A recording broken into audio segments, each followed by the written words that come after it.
Welcome to Conversations on Leadership with Dr. Dave. I'm your host, Dr. Dave Miles, and this show highlights the crossroads of leadership, communication, and engagement, all to help you grow your personal leadership and to craft your company culture. We bring you meaningful insights on the topics. They come from not only interviews with top business leaders, but trendsetters in leadership research and perceptive commentary from me as your host. So joining us on the journey with Conversations on Leadership with Dr. Dave today is Craig McKim. Welcome, Craig. Hey, Dr. Dave, how are you? Thank you so much for having me. Hey, great.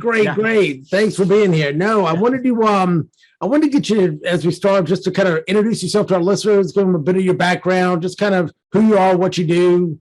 Tell them all about the goodness of Craig. There's a lot to talk about. We only got three segments. So. Yeah, right. Yeah. So, how many hours can we go here? No. So my name's Craig McKim. Grew up in Western Pennsylvania, and right now, currently, I am the president of Maverick Protection Group. We're a boutique protection firm specialized in executive protection, risk assessments, corporate security support, and I said risk assessment, workplace violence, and right. So. We're doing that, but then I also have a small side business that I head called McKim Business Development, and essentially I help people learn to be better networkers for whether they're looking for work or whether they're looking for to find business, whatever. It's a very 101 approach to it, and that's what I spend my time doing. Nice. Yeah, we got introduced from a mutual friend that's in the security.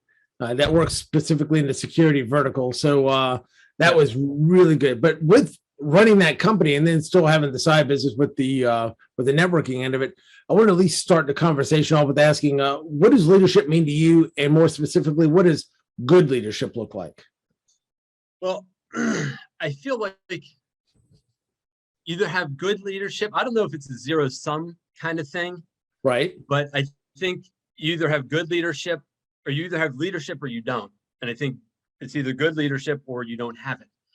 And so it might be a kind of a bold statement there, but I just kind of feel that way about it. I'm sorry, I don't feel that way. I believe that. Right. But I think one of the first things that came to mind when you said that was leadership. That you have to have a connection with your people. And that's, let's take away work. Right? Whether you're a parent, and you're leading your family, or you're a pastor leading a church, something like that. Like, and it goes within any role, right? Right. And it various levels. It doesn't necessarily need to be the pastor, but you have different members of your church, right? Or maybe mom is a leader when it comes to this, and dad's a leader when it comes to that, or son or daughter is a leader when it comes to this. They know more about it. They know what to do. Like they believe, whatever the case may be. I just believe that's where you connect with each person in your group, wherever that may be. Are also be easily accessible. That's, can you get to that person that is your lead? And I think if you can, chances are better that you do have a leader on your hands. I got a list here, and it's just like somebody who's willing, that people are others that willingly follow. Like, there's a person that people would say, yeah, that guy, that gal, they got it. I like where they're going. I like what they say. I do want to follow. I want to follow them. And I think that's one of the telltale signs of a leader and of leadership. Be able to teach people and train them well, and then turn them loose, not without checking in and things like that. But like, you get into the micromanaging. We're not like, are you a leader or are you a manager? Now you can be a leader who is a manager, and sometimes you can just be a manager, right? And because we're getting into work settings there, but then also understanding that as a leader, more times than not, you work for your people and not the other way around. Your job to make their job easier, whatever that may be. And a lot of times that takes us listening to them. What are they telling? What do you keep hearing time and time again? And do you need to make an adjustment on yourself as a leader, or do you need to steer the organization in a different way, or the entity, the family, the church, whatever? Do you need to go a different way with that? And then leadership is accountability. There's somebody that's saying, whatever happens, it's my fault. Or And if it's good, my people did it, right? Yep. Yeah, it's good leadership that you can see the negatives that happen, but also the positives, and absorbing the bad and giving the good. Nice. Yeah, it's funny. I know the last you were just talking about right from Jocko Willnick's book, Extreme Ownership. I love that concept that, hey, ultimately, if I'm in charge of it, good, bad, or indifferent, it was on me. Whether I made a bad hire, whether I wasn't watching them close enough, whether I didn't give them the training and development that they needed, whatever. I created the environment that produced X. The bad end up, kind of taking the brunt of it. But then, like I said, really like a mirror, focusing the positives. And when we really do good, shining that back on, hey, look what my people did. Look what they were able to accomplish. Look what that's awesome. And because I always go back to the most simple definition of leadership that I've been able to find. It's just, I think John Maxwell's definition, like leadership is influence, kind of nothing more, nothing less. So when I look at it as influence, it's funny that you mentioned what you did, because I really kind of resonate with that, because I look at it, whether you're a single mother of three or you're a CEO of a multi-billion-dollar corporation, you're influencing people in some way, shape, or form.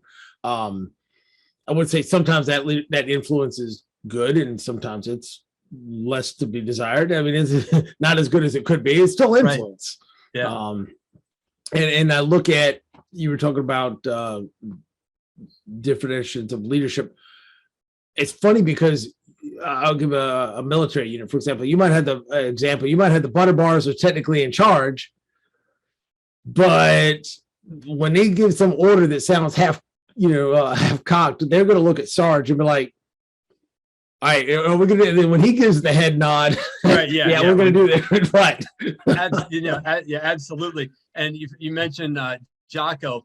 One of the things that I found interesting about extreme ownership, when he talked about it, I didn't read the book. I listened to the audio, which is something because it's him reading it, right? Yeah, exactly. So it just adds that extra, he knows the story, everything that he's talking about happened to him, and so you get that added value a little bit. But one of the things that when people would come to him with problems, his team guys would come to him with problems, Chief, here's what we got. It's this, it's whatever, like, so everything's falling apart. Good. So what do we do? And then he turns around. I was just listening to it today on a podcast on a walk. Yeah. He put it back, not so much, he didn't put the responsibility back on them, on his people, but it was like, okay, what should we do? What do you think we should do? What does the team think we should do? Then they go back, they play with it a little bit, they come back, here's what we've planned. Okay, run with it, or if I need to make an adjustment, I'll do it. But those incredibly well-trained, well-prepared, here's why we're doing this. Like, here's why you're trained the way you are, so you can think this through, so that you can do it. If I need to step in, I will. If I see something that maybe you missed or I think might be different, and then I tell you, hey, let's look at this. Well, we did that, but here's where we hashed that out, and we don't think that's going to work. Roger that. Go ahead. I see what you're saying. And so it's almost more of a discussion with a little bit of guidance for those people that have been, at that level. They're so incredibly well trained and absolutely, and all the things. So, but it was always put back to them to fix their own problem. And I think that's invaluable, not even, in those scenarios, but just, parents preparing their kids for the real world. Start teaching them, start training them, and then let them start making their decisions. Now, I'm not a parent, so I know that's easier for me to say. And in theory, yeah, that looks great. And I don't know how it would feel, but Jocko's also a parent, and I got to assume that he probably leads similarly his family versus his teams. But I don't know, but it would make sense to me that way. Yeah, it absolutely would. And what's funny is that you wouldn't necessarily connect, making cars and running military operations, but really that thought of putting it back on them. Well, what do you think? really goes back to, the Toyota production system and lean process improvement. And that whole theory behind that is like, Right. when you're looking to improve processes, the people that are actually doing the work every single day, who know the work the best or the closest to it, are the ones that are best suited to say, hey, here's some ideas on what we could do to fix this, change this, implement this, roll this out. I mean, it's because they're the ones that are closest to the product. They're the one that's closest to the customer. They're the ones. Now, the nice part is giving that caveat that you were mentioning about making adjustments if needed, because one of the things that I heard in a conference one time, as far as leaders, they see more and they see before. And I thought it was pretty, at first I'm like, the heck are you talking about? Right. Okay. But when they're saying it, like, think about, you watch the movie Lord of the Rings, right? And you're watching like the big tree people, right? The ants or whatever. You got the little hobbits up on their shoulder, right? They're just walking along, right? Well, they're way above the trees, right? So they're able to see way farther out, and they're able to see something before everybody sees it necessarily, and they're seeing it, and they're seeing more because they're above the trees, and they're seeing it before everybody sees it. So sometimes we're deep in the weeds doing the work, and there may be perspectives that we might not necessarily see. Yeah. We're just good taking it to there, which is awesome on one end of it. But on the flip side of the coin, one of the stories that I heard from Marshall Goldsmith, I loved, because he coined a phrase calling, as a leader, bringing too much value or adding too much value. And I'm like, you hear people talk, oh yeah, how do you add too much value, right? This was incredibly insightful. I never really thought about this till he mentioned it. He said, say an employee brings you an idea or a thought, or, hey, I think this is the way we ought to do it. All right, I got this great idea for this program. Cool. All right. You look at it and it's a great idea, right? You're sitting there looking at it. Oh, this is fantastic. And you maybe, now, have you considered, or what about, or what, and you make some tweaks in it that might make it 5% better than it was. Yeah. Because, you've been doing this for a while. You maybe have more experience or whatever. But throwing your 2 cents worth into it to make it 5% better or 10% better just sapped 50% of their motivation to even do it. Now it's not their idea, it's your idea. And so now it's like you just deflated their balloon, and they're like, crap. So then they go back and they might do it, but they're not putting their heart and their soul and their passion into it anymore. Now all of a sudden you've kind of hijacked it, and it's your plan, not their plan.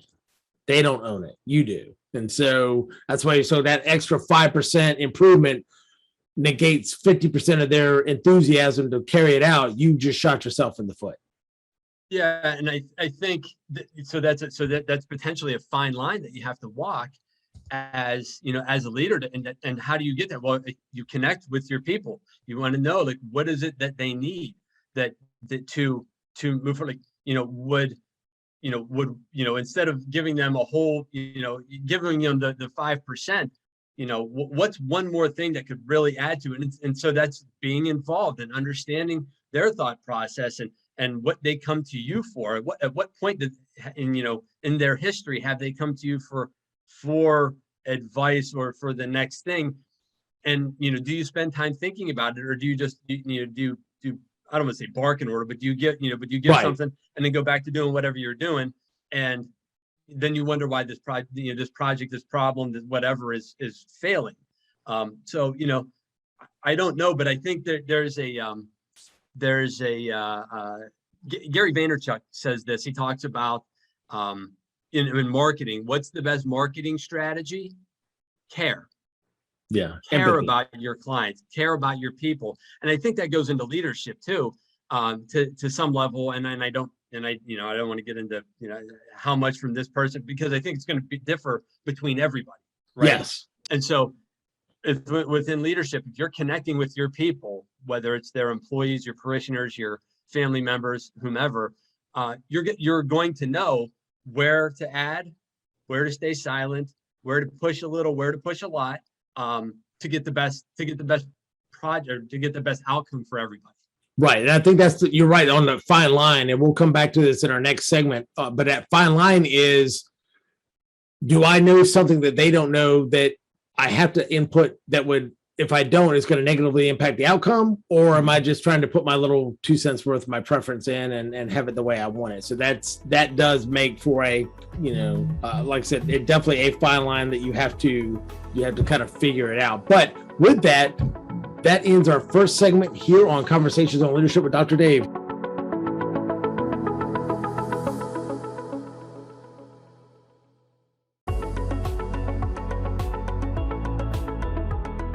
Welcome back to Conversations on Leadership with Dr. Dave. We're here with Craig McKim, and we were talking a little bit about leadership and giving the responsibility back to the folks that you might happen to lead, and really giving them the chance to put as much input as they can on it, and kind of Marshall Goldsmith's idea of adding too much value on adding your tweak to it just to add, and then all of a sudden taking away a lot of their motivation, but also balancing that with, do I know something, or I see something, or am I aware of something that they might not be, that I can help them by adding this or give this bit of advice to avoid a pitfall or a trap or something that would cause some kind of catastrophe. So you're right. Craig had mentioned it was a really fine line in between that. So and I think that's very insightful, because it's something that if you're aware on both ends of the spectrum, you can realize, I don't want to go way over here, but I don't want to go way over there. I don't want to just leave it to them, but I can't micromanage it either. So I have to give them the support they need. So somewhere in the middle in each situation, while you're there, it's judgment. That's why it's not a computer running this, because it takes some human intuition and judgment to be able to figure out, okay, well, each situation is a little bit different. How do we make this work? Yeah, and I think you have to monitor yourself, right? I mean, it's the fine line, and I think that's everything you were saying.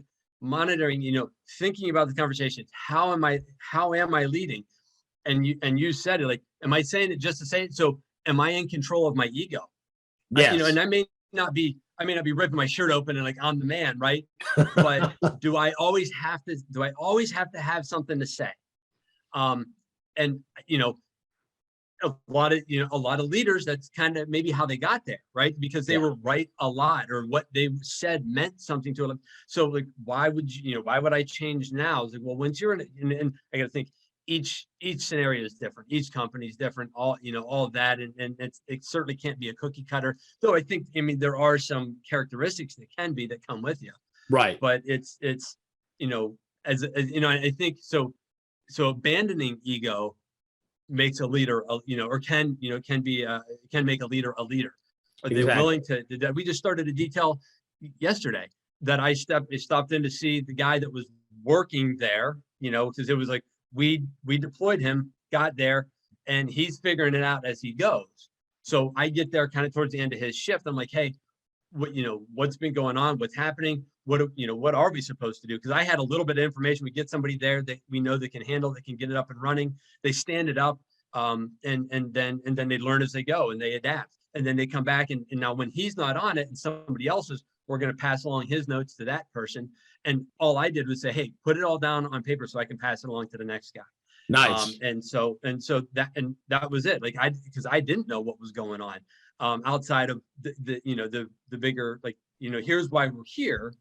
But the nuances of that place in particular are going to be different. And now we're at multiple locations for the same company, but it's in different cities. So what they're doing in this town and at this particular place is going to be different than this one for a multitude of reasons. The manager is different, the climate's different, the areas, whatever it is, it's all going to be a little bit different. So how are we, are you willing to take a step back and say, okay, this works down there, but it's not going to work here for whatever reason.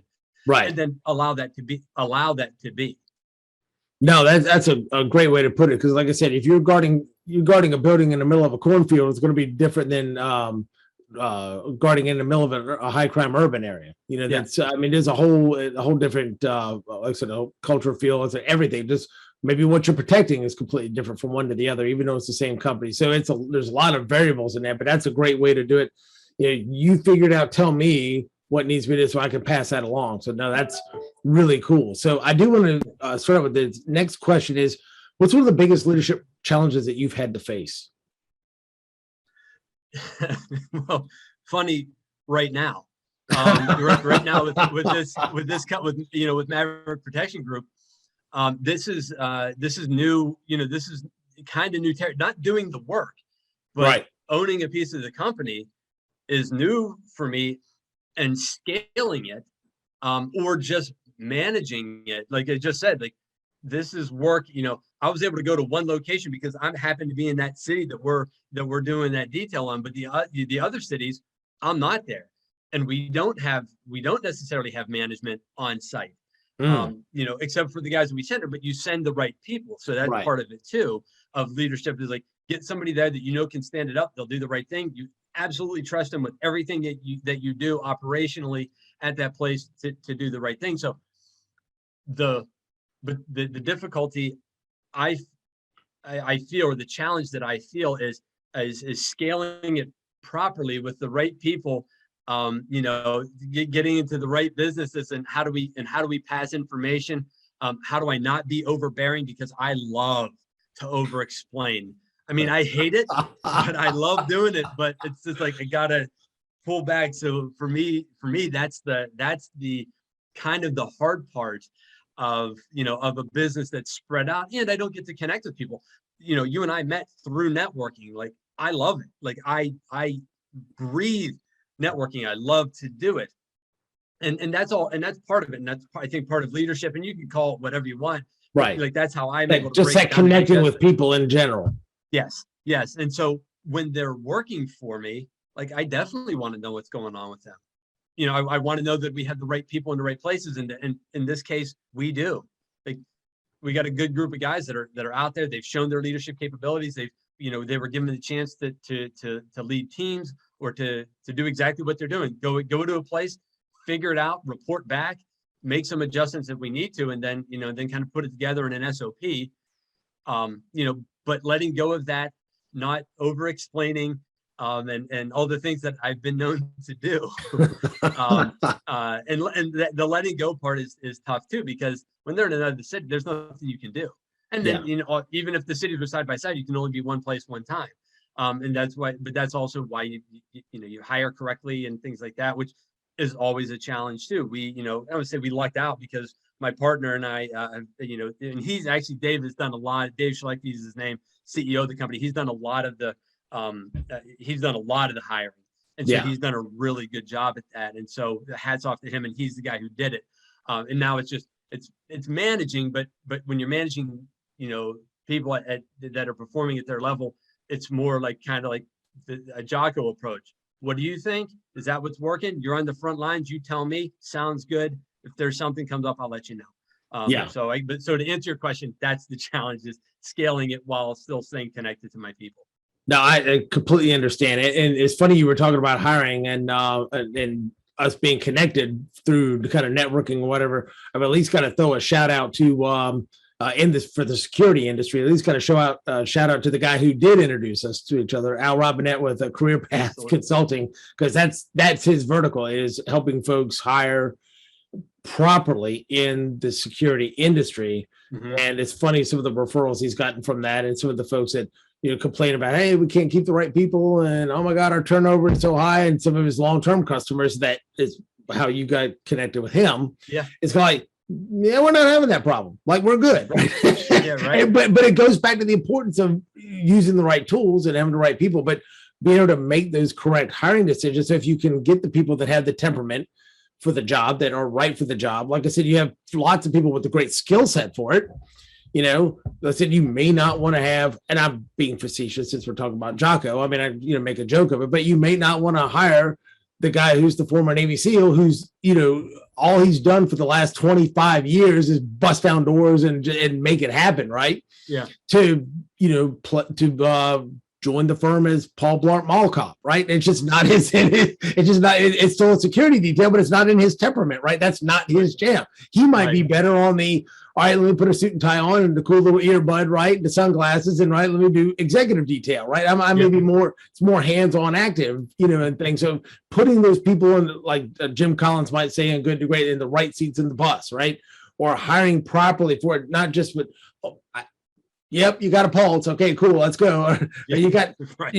We had a guy years ago in fire and EMS. He used to hire for the ambulance, and basically it's like I had two prerequisites: a paramedic card and a pulse.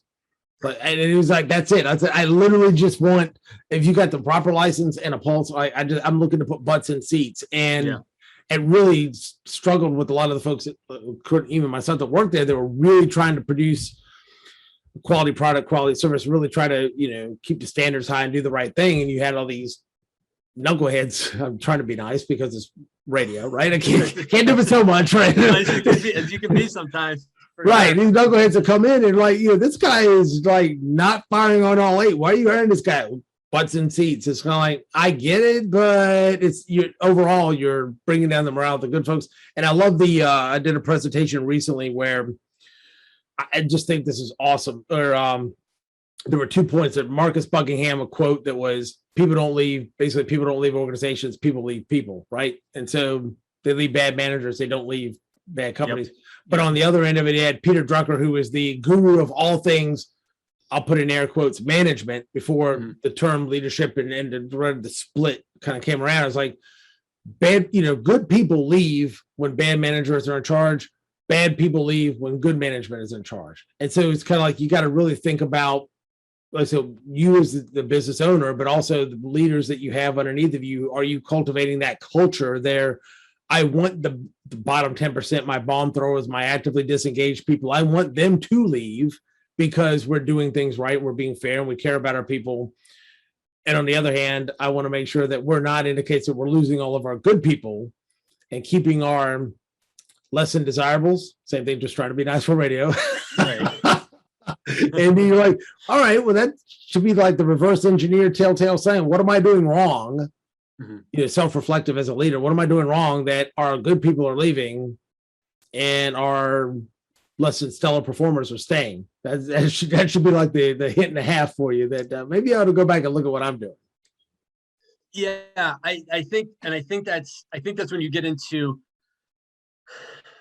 and I mentioned earlier zeros, potentially zero sum, but I don't know that that's it, because I think there may be like up and coming leaders. They haven't got it figured out yet. And so not to necessarily break it down between managers but if you, and you just said self-reflection, am I self-aware enough as a leader to want to understand where my potential weaknesses are, or the things that I struggle at? Do I want to know that so I can get better?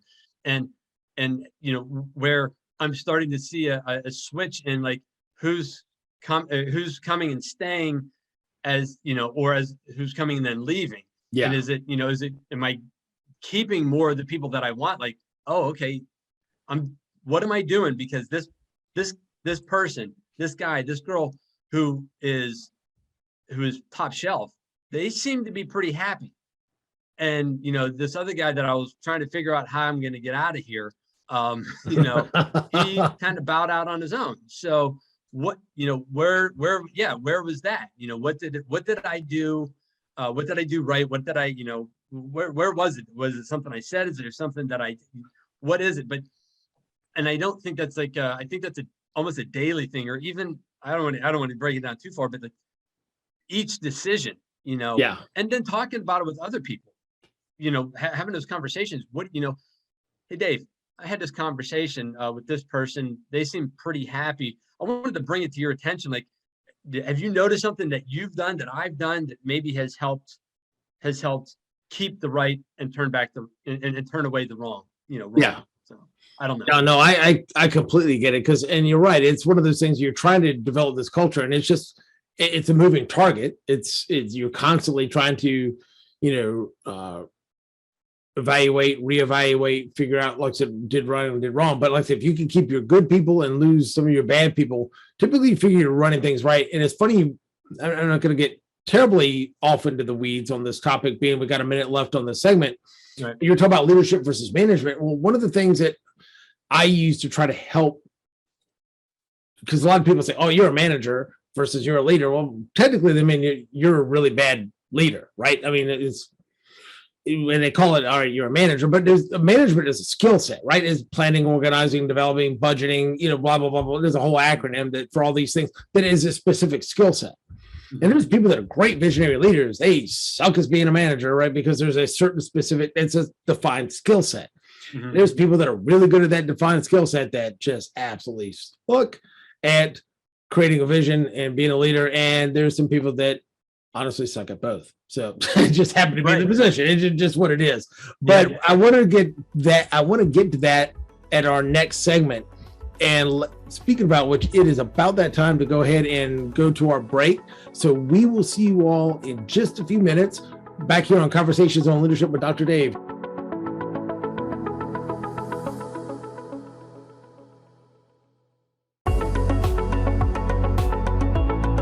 All right, welcome back to our final segment of Conversations on Leadership with Dr. Dave. We're here with Craig McKim, and we've had some really good conversations. I got a couple other questions that I want to make sure that we get to before we leave out of here. We touched on what was the biggest leadership challenge that you had to face, which I feel like what I'm doing right now. But the next question I want to make sure and hit it on is, what do you see as one of the biggest mistakes leaders make today? I think, I believe it's kind of the micromanaging, being overly involved. And again, you get into the fine line, but being overly involved versus being absentee. I think it comes down to bringing hiring the right people. But so many, and today, like November 24th, one of the toughest things all employers are having is finding people that want to work. Yes. So they can't get people. So now it just becomes, how do we get somebody in that maybe we can train up enough to kind of do the job well enough that we can start getting back to normal. And that's a scary thought, especially in the type of security that we do at Maverick. We don't necessarily have that concern. We had the type of people that we brought in are pretty motivated. We had a short detail. It was about a week long, covering multiple cities on a tour.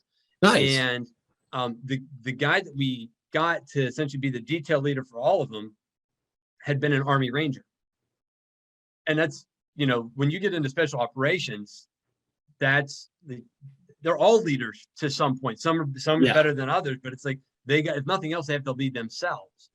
So, but they've been trained incredibly well so that they can be turned loose and go do this and do well, and then just report back to us.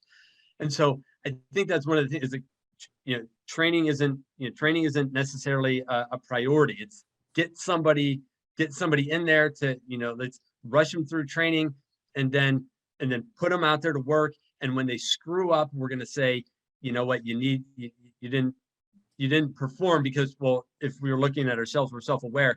You didn't perform because we didn't train you well enough to do it. We didn't give you all the tools that you needed. So I think it's to train well and then be able to step back, not absentee, but let them kind of get into it. And do you have to let them make mistakes? I think to a point you do, as long as it's not catastrophic. And I don't think every industry is going to be different for that. And what is catastrophic to either the industry or the company or the client that you're serving. But mistakes are going to be made. And I think, if we can, and again, this was I think it was Jocko was talking about this morning. It was like humanizing everybody. Now he was talking about it on, at a war level, like, different cultures, different religions, different like totally different.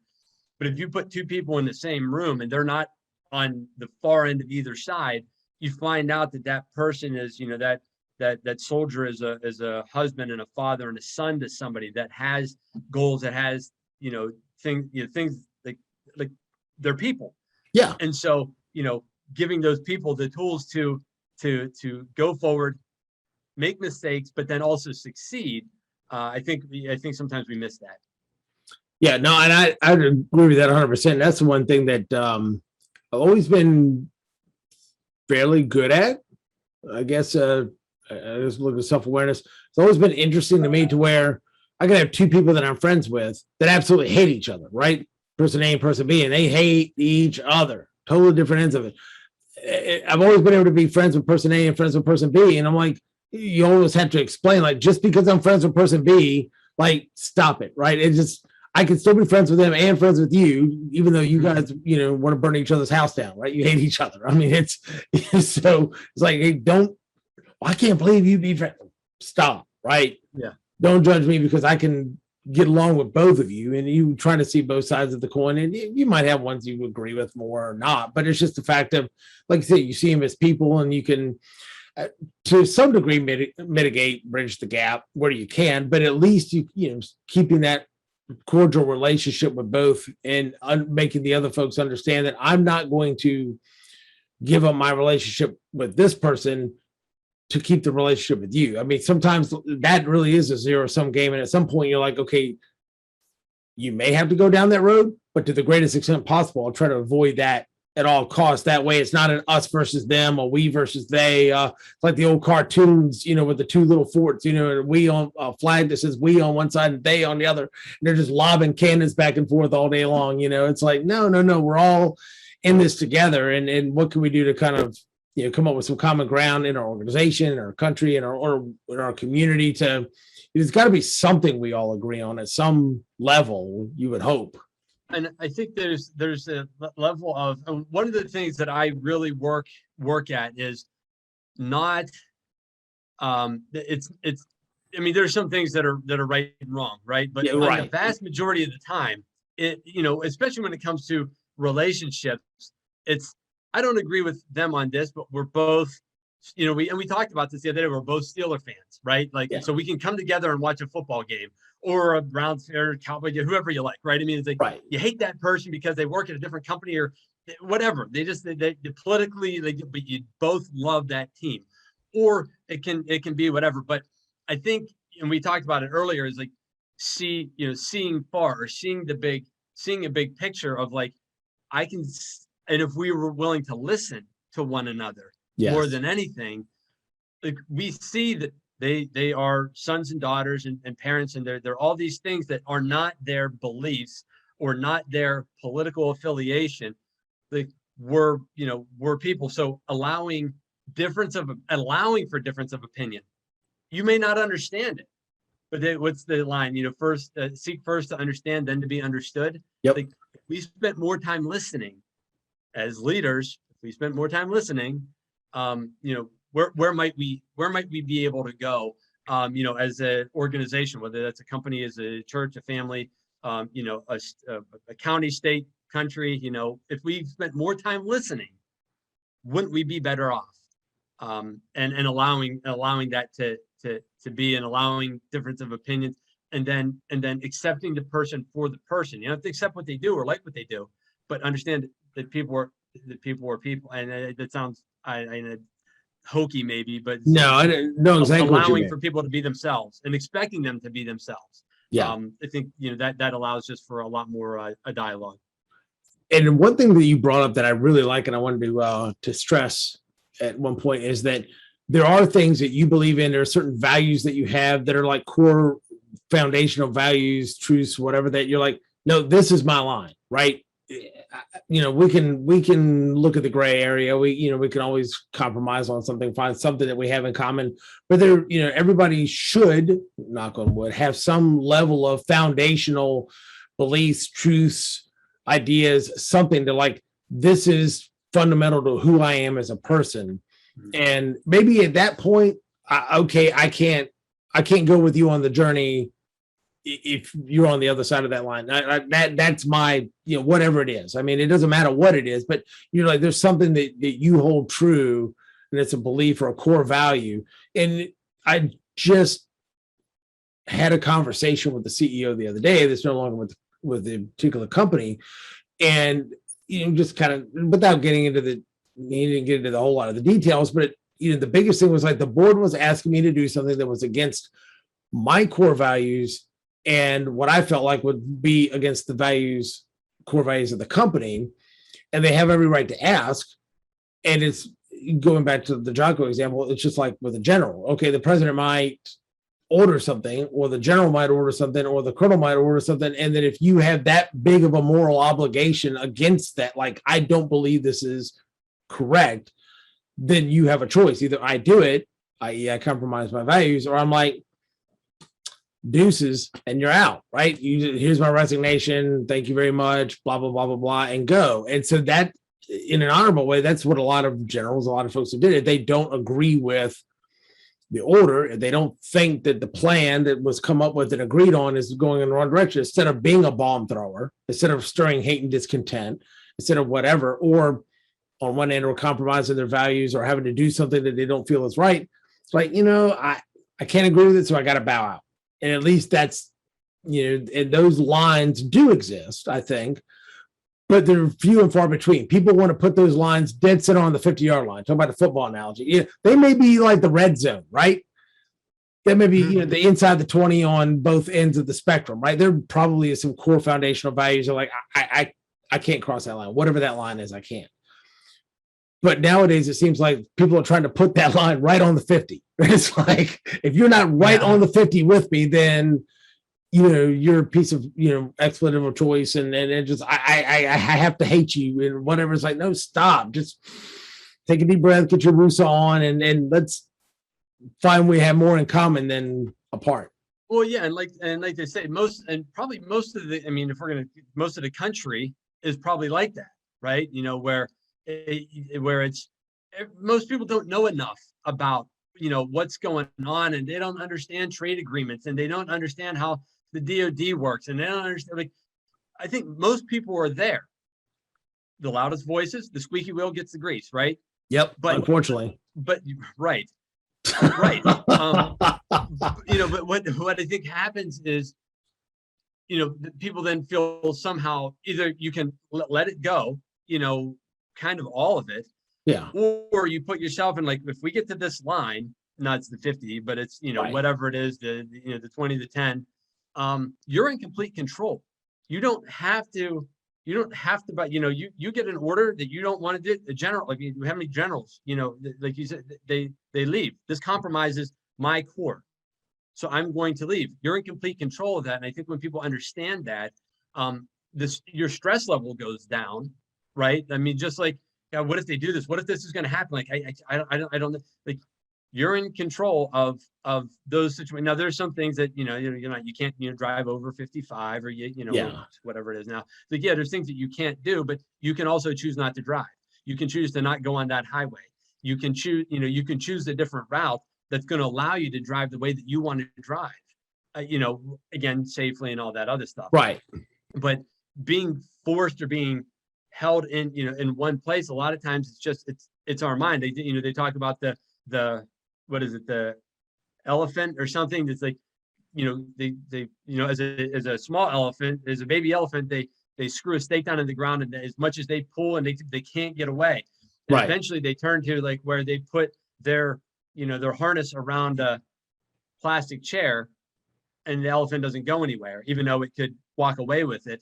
It doesn't, because it's been trained that if there's something there, it's attached to that harness, I can't pull away from it, so I'm not even going to try. Yep. And so now the stress level goes down because I'm not even going to try. But if it's still something that bugs you, like, it's going to go through. But understanding that you're in full control over a lot of your life allows that stress level to come down, and you can make the decision that feels best for you.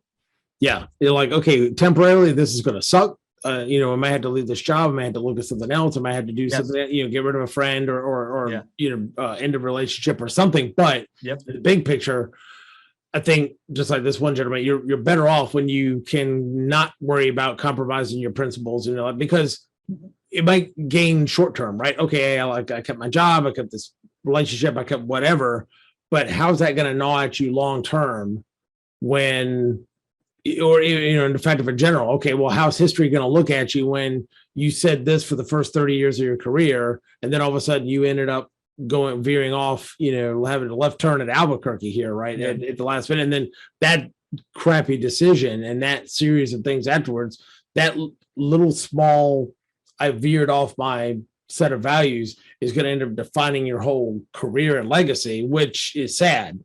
which is, yeah, I mean, that sort of stuff is garbage anyway. I just read something about that. Like it came up on LinkedIn or Facebook or something where it was like Einstein, did multiplications the whole way down. And then he missed, purposely missed the last one where everybody laughed at that. And he's like, I did all this other stuff right.